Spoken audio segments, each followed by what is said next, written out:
I've gone through the last, let's see, 1, 2, 3, 4 episodes of what we called classic series that they were in.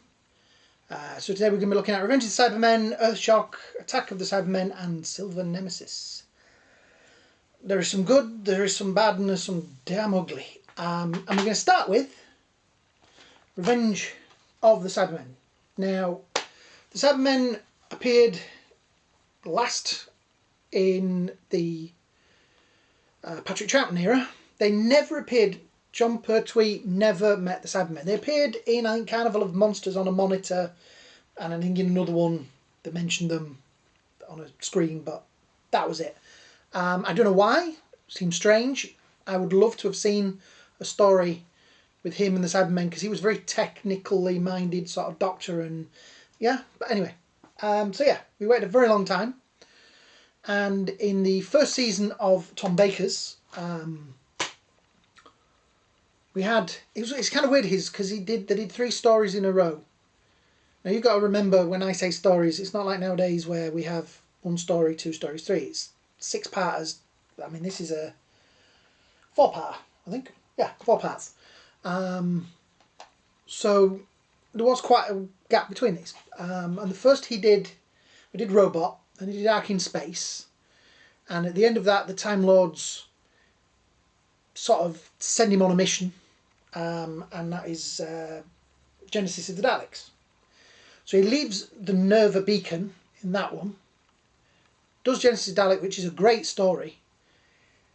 Then at the end of that one, he goes back to the Nerva Beacon, which is where we join this one. So they did a Dalek Cyberman story because he was the new Doctor. They wanted to keep it sort of fresh. Let's hit him with all the big names. And revenge. I don't see Cybermen getting revenge. I don't know. It's an emotion to me, is revenge. And these are slightly sort of emotional Cybermen. Also, one of them, the Cyber Commander, he walks around with his hands on his hips all the time in a very strange way, sort of like, I don't know, like he's strutting the funky stuff as us older fats do. It's really strange, and the Cybermats are back, but never really explained because they just sort of appear. Cybermen don't come into this until I think the 2nd episode. It's all. It feels very much like some of the old ones, like Wheel in Space and Moonbase, that it's people on a space station or moon base or whatever, and they've got something wrong with them and they don't understand it, and it's Cybermen. It feels like, well, I do know a little bit that it was kind of 2 stories because they put in the Vogon part of the story to space it out and add a bit of oomph to it, which seems a dumb thing because they attach bombs to the back of the Doctor and another guy and send them down. Harry Sullivan's an idiot, which is one of the best lines in it. They send them down to the planet to walk into the base and blow it up, which you just stand there and go, well, if you're going to blow me up, jog on. And you just, yeah. Like I say, it also saved them a bit of money because it's the Nova Beacon again. Nova, whatever it is. And they just used the same set. They didn't even have the brains to sort of say, oh, it's similar. But then they had to go back for the TARDIS. They filmed in Wookiee Cave, which is in England. It's supposed to be haunted. They had a lot of trouble on set. I mean, this is the early days of Tom Baker. The guy that wrote the script wrote in because they wanted him to be a more quiet, placid, sort of Doctor. And that isn't Tom Baker. On a scale of 1 to 10, I give it a 5 because it tries, but it just feels run of the mill. Yeah? So, next we have Earthshock, which is one of like the most famous Cybermen stories. I remember watching this one on TV as a child. It is kind of strange because the Cybermen in this, they aren't in it for the first episode, and there's a lot of very Shakespearean acting in this. I was watching it, and it's weird because I have to watch things differently when I'm doing these, and I was watching it thinking, what's the acting like, what's this like, and I was thinking everybody's very Shakespearean, and ha-ha, and it's you know, and also Peter Davison doesn't seem to have any eyebrows. I'm gonna have to watch some more of his, but it freaks me out. It just looks like he has no eyebrows. I know he's very blonde. He'd been maybe on holiday. He does look a bit tanned, but he has no eyebrows. The Cybermen have suddenly invented this phrase, excellent, which just makes them sound like Mr. Burns. I know they came first. They seem to really, between Revenge of the Cybermen and this is where the rot sets in for me with the Cybermen, because they just become robots. Like mechanical men. There's no humanity left. And that, to me, is the thing that made them creepy in the earlier ones, that they were like humans that had lost their humanity. This was the last appearance of Adric. Sorry if I'm... Spoilers. Spoilers. They bump him off at the end. You could see they had too many crew. There was Nisa, Tegan, and Adric. And Adric was the irritating boy-child genius, which... Oh, just kill off boy-child geniuses. They all need wiping out. Yeah, they... And it's great because he's doing the computer, and you know that he knows that the Cyberman's going to come in and blow it up, and you can see him like, I don't want it to go off in my face. And, yeah. There's some great... I don't know. There's some weird things in this. There's a great bit where Peter Davison stood there and he's angry, and he goes something like, you Cybermen, you don't know the joy of smelling a flower, seeing a sunset, eating a well-prepared meal.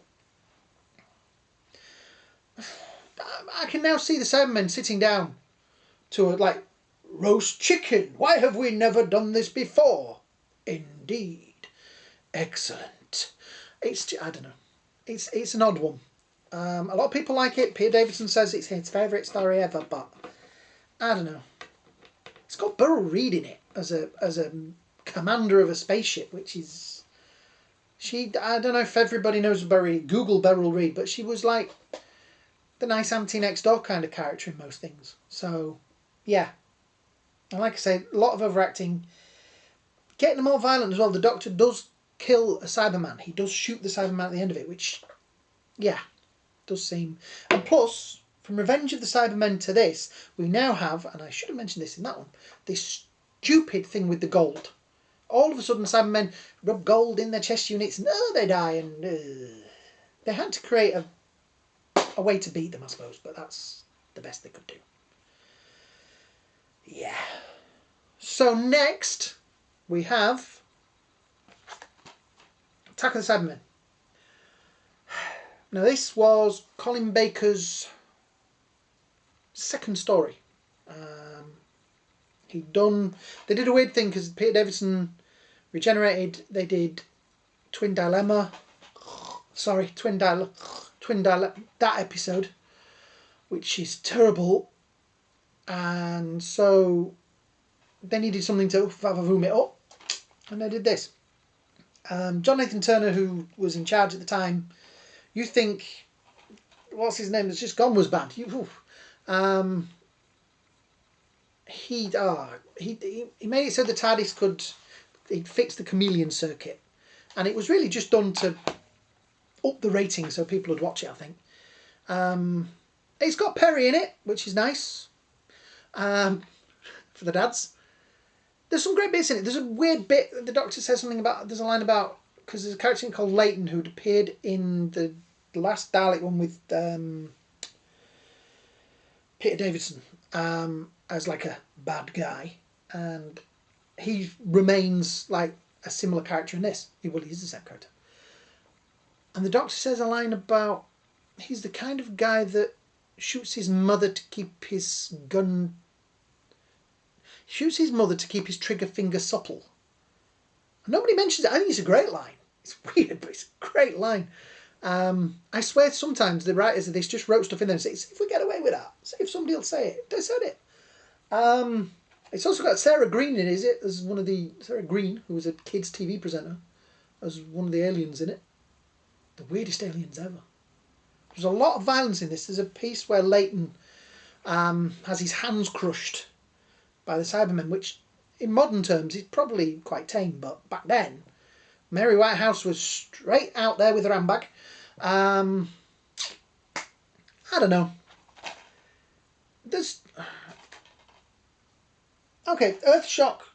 I didn't give that a score. I would have given that. I'd have given that a 5 out of 10.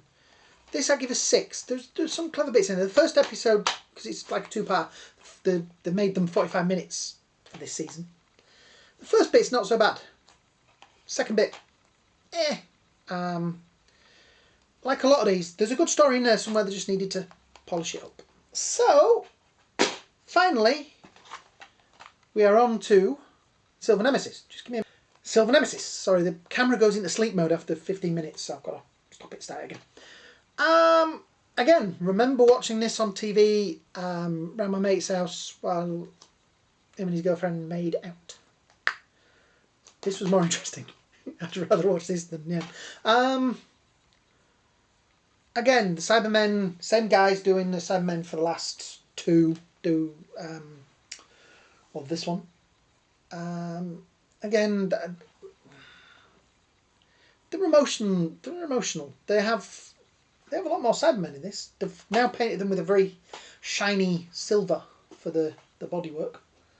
It's got neo-Nazis in it.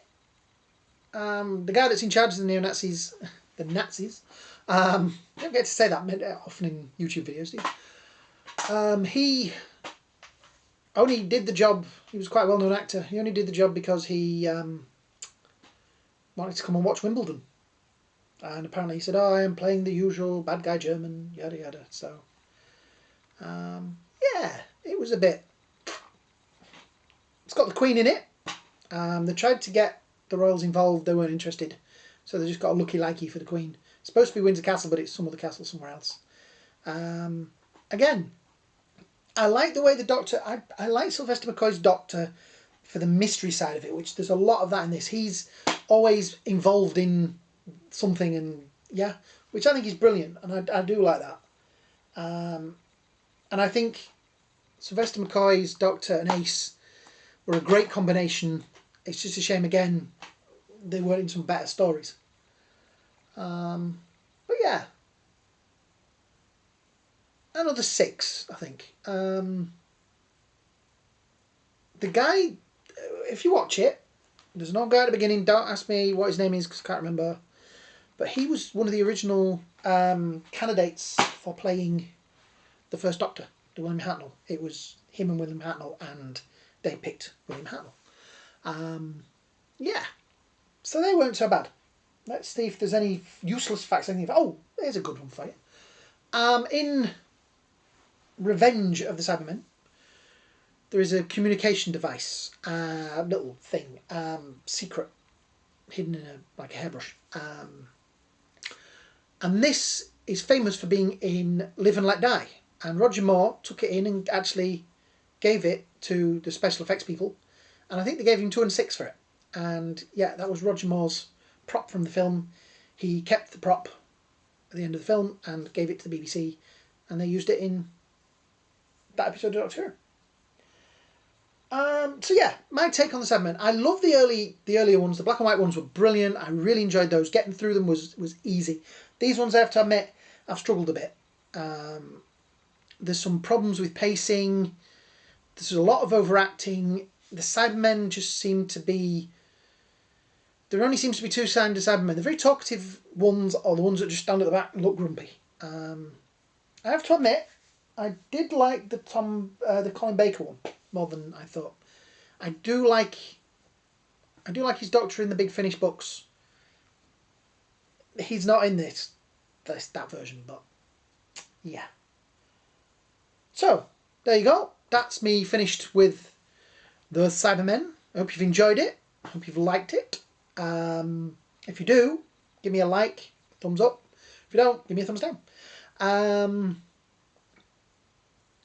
Ask me another one. Tell me which one you'd like me to do. Do you want me to do Daleks, the Master, Sea Devils, Sontarans? You know, which character, or even like a companion or something like that. If you'd like me to talk about one of those, if you'd like me to watch the episodes with those in, if you'd like me to do like a certain story, feel free. I will do my best to do them. Just try and pick one that actually exists, because Wheeling Space doesn't, and made this a bit difficult. But so, like, subscribe, thumbs up, thumbs down, whatever you feel like. Have a great day, a great evening, and I will see you all soon.